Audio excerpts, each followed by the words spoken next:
Olá, bem-vindo à 11ª temporada do PQU Podcast, o podcast para o psiquiatra em formação.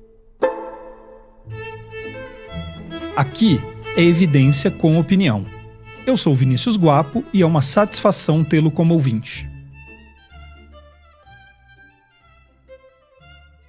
A retirada e suspensão de uma medicação psiquiátrica, particularmente de um antidepressivo, tem sido tema recorrente aqui no PQU Podcast. No episódio 233 eu vou retomar o assunto, por acreditar que as repercussões práticas do que temos discutido são fundamentais para a segurança e o bem-estar do paciente.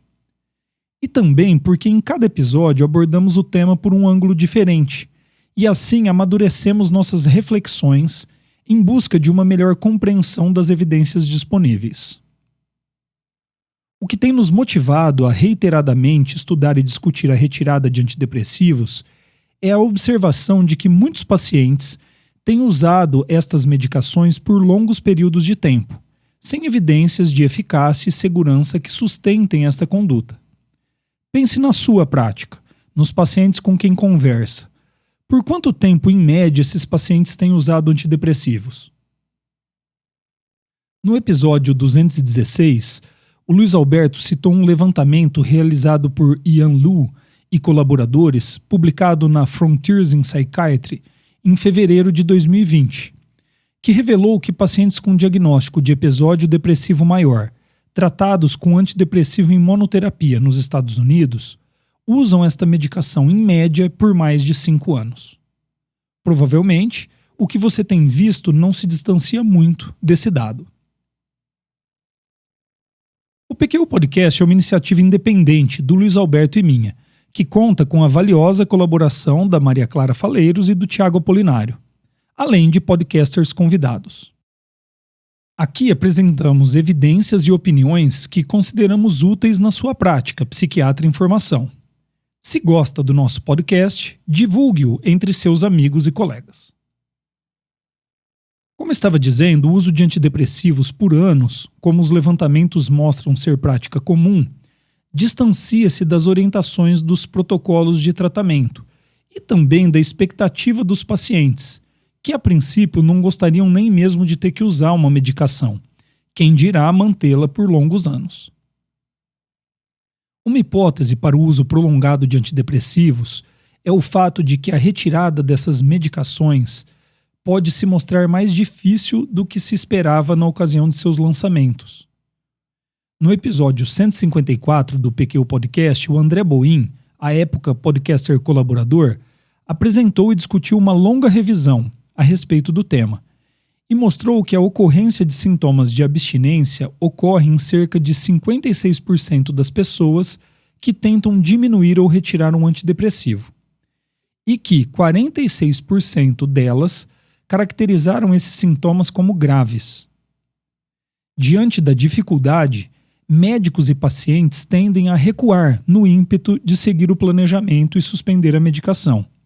E depois de um tempo, nem cogitam mais essa possibilidade, para evitar dificuldades. Nesse cenário, muitos pacientes buscam na internet informações sobre como interromper o uso das medicações. E é claro que vão encontrar alguma coisa. Nosso objetivo não é criticar essa prática, mas entender os motivos que estão levando as pessoas a contarem com a internet e não com seus médicos para essa tarefa. John Reed e colaboradores, em março de 2023, publicaram no Journal of Psychiatric Research um artigo com os resultados de um estudo simples, sem grandes sofisticações metodológicas, mas que pode nos servir muito bem para entender e refletir sobre esse problema. Os pesquisadores realizaram uma enquete entre participantes de grupos de apoio online para diminuição e retirada de antidepressivos. O questionário foi disponibilizado em 15 desses grupos, e as respostas de 1.276 pessoas foram utilizadas na análise. Tanto os grupos de apoio, assim como o questionário, são em inglês, e, portanto, a maioria dos participantes é dos Estados Unidos e do Reino Unido. apesar de outros 10 países estarem representados na amostra, inclusive o Brasil.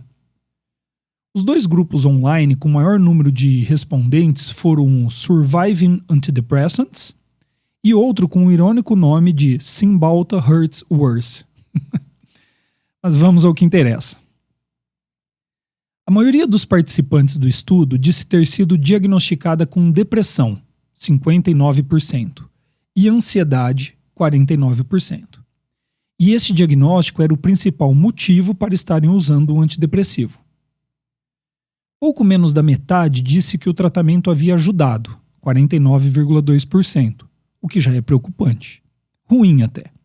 Mas as coisas pioram quando o assunto é a suspensão da medicação.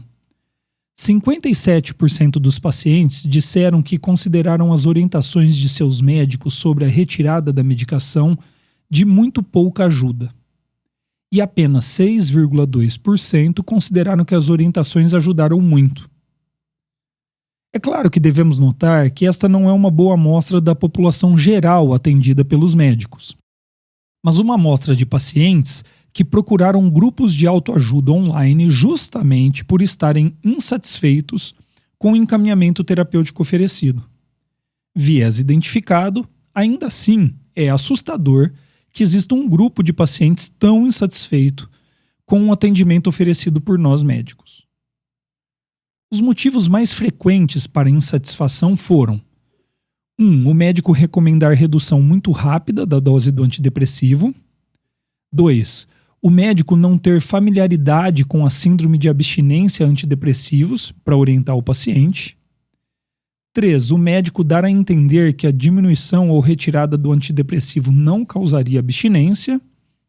E 4. O médico dar a entender que iria ocorrer recaída caso se retirasse a medicação.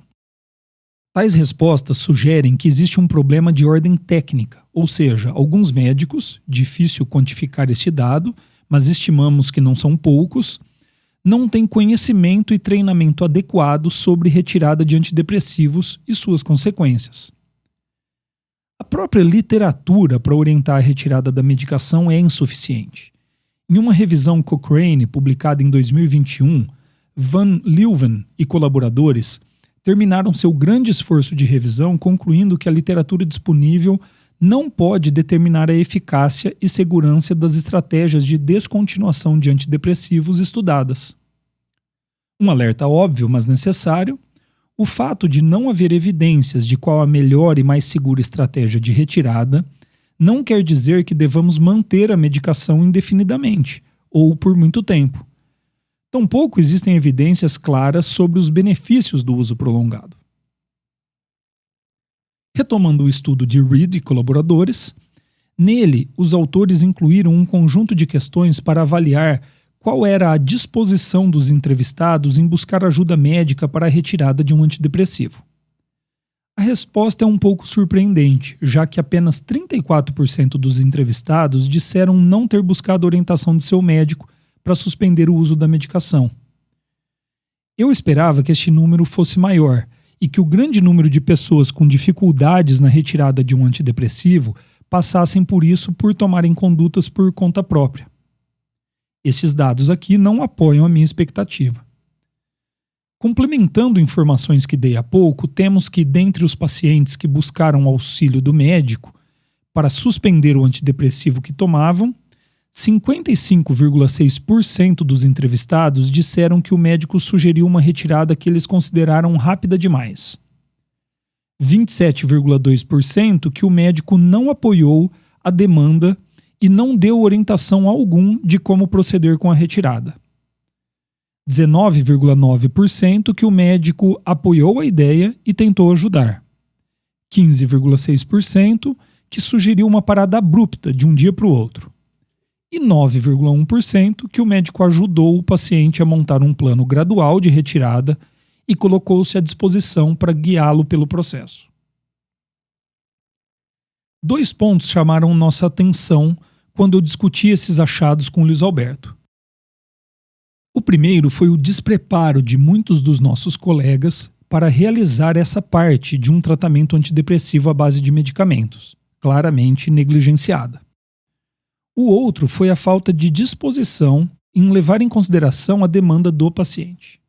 Os entrevistados foram perguntados também sobre qual foi a orientação do médico sobre o tempo total de retirada do antidepressivo, quando houve tal orientação, é claro. Os períodos mais comumente sugeridos pelos médicos, segundo esses pacientes, foram 1 mês e 2 semanas, respectivamente. Estes números não me surpreendem, já que boa parte dos guidelines para tratamento de depressão e ansiedade sugerem justamente esse período de semanas a 1 mês de diminuição até a retirada da medicação. Mais recentemente, o NICE, o Guideline do Instituto Nacional de Saúde do Reino Unido, mudou essa conduta e sugere que o médico garanta que a velocidade e duração da retirada de um antidepressivo seja guiada em concordância com a demanda do paciente e que um próximo passo na diminuição da medicação só seja dado quando os sintomas de abstinência tenham remetido por completo, sugerindo que o processo todo leve meses para ser finalizado. Por fim, perguntados sobre as medidas que acreditariam ajudar no processo de retirada de um antidepressivo, as 3 respostas mais frequentes entre os respondentes foram: disponibilização de apresentações com doses menores, elaboração de planos personalizados e flexíveis de redução de dose e realização de consultas regulares e com maior frequência para monitoramento da redução da dose. Concordo com os pacientes e acredito que essas medidas são complementares, na verdade. É evidente que um estudo como este está sujeito a uma variedade de críticas e não deve ser usado para conclusões definitivas. Não se deve negar, no entanto, que seus resultados fornecem informações valiosas e que podem ajudar pesquisadores e clínicos a buscarem respostas mais consistentes sobre quando e como um antidepressivo deveria ser retirado. O estudo pretende orientar ações para que se criem serviços especializados na retirada de antidepressivos. Esta ideia está em consonância com a cultura do Serviço de Saúde Pública do Reino Unido, país onde os pesquisadores trabalham. Não acreditamos que ela seja promissora em nossa realidade, mas não temos dúvidas de que nossos médicos precisam estar bem mais preparados para essa delicada tarefa do que estão hoje. Antes de finalizarmos, um problema que não pode ser negligenciado é o fato de que, hoje em dia, a indústria farmacêutica tem grande influência sobre a ciência que é produzida e também na disponibilização dos dados científicos para o médico tomador de decisão. E é evidente que não há um grande interesse por parte da indústria de que pacientes deixem de comprar seus produtos. Eu acho que você não se surpreende com essa minha afirmação, mas mesmo assim eu vou explicar melhor. Está bem documentado na literatura o impacto do financiamento da indústria em resultados de pesquisas científicas. Mas, mesmo que esse fator pudesse ser totalmente controlado, teríamos ainda o problema de a indústria hoje em dia se colocar como curadora da informação científica que chega até o médico. É por esse motivo que nos orgulhamos de manter o PQ Podcast sem qualquer financiamento externo, de modo a preservar a isenção com que apresentamos evidências e damos nossas opiniões. Com esse comentário eu finalizo esse episódio do PQ Podcast, em que apresentei dados alarmantes sobre o pífio desempenho dos médicos, dos pacientes entrevistados, em estudo realizado no Reino Unido, na tarefa de auxiliá-los na retirada do antidepressivo que usavam. Espero que tenha gostado. Você ouviu mais um episódio do PQ Podcast. Siga-nos no Instagram e acesse nosso site pqpodcast.com.br, onde encontrará todos os episódios já publicados com as respectivas referências, organizados por data, autor e sessão. Agradecemos sua atenção.